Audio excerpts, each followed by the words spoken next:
I'm falling. Blomp. Welcome back, folks. Let's play Castlevania. As we just saw, we got ditched into the sewers of the castle, I suppose. We're gonna have to find our way out.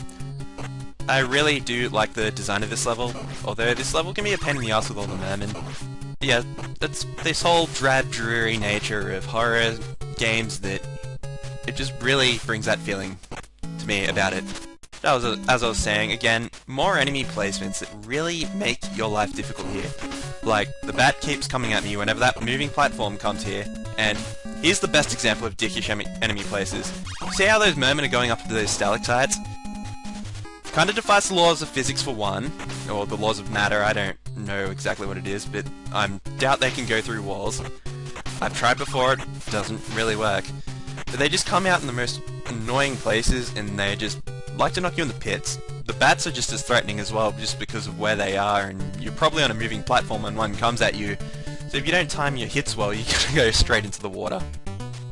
But with all that said and done, we're out of that little cave. It's kind of sad, because I do like that level design. We're just back in this generic Castlevania thing with all these harpies dropping Fleamen like crazy. I do almost die here, and I cut it extremely close.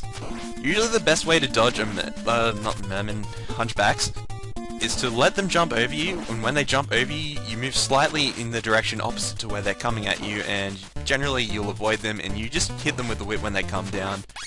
And with some luck, you'll get them dead.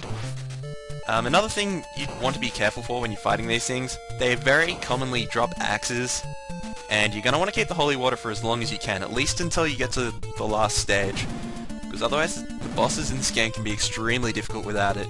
And as I said, the holy water is really the weapon breaker here. And I think level 4 is the introduction of these Skeletor Dragons. They can be a pain in the ass if you don't know how to handle them correctly, but overall they're not too bad, and they do like to drop a fair bit of ammo, so that's always a nice thing to have. But otherwise, they just fire these fireballs at you at these random directions, and the game's physics aren't the greatest, to be honest with you, but they can cause a little bit of a threat. And boss number 4, Frankenstein. Normally he's hard, but when you use holy water, not so much.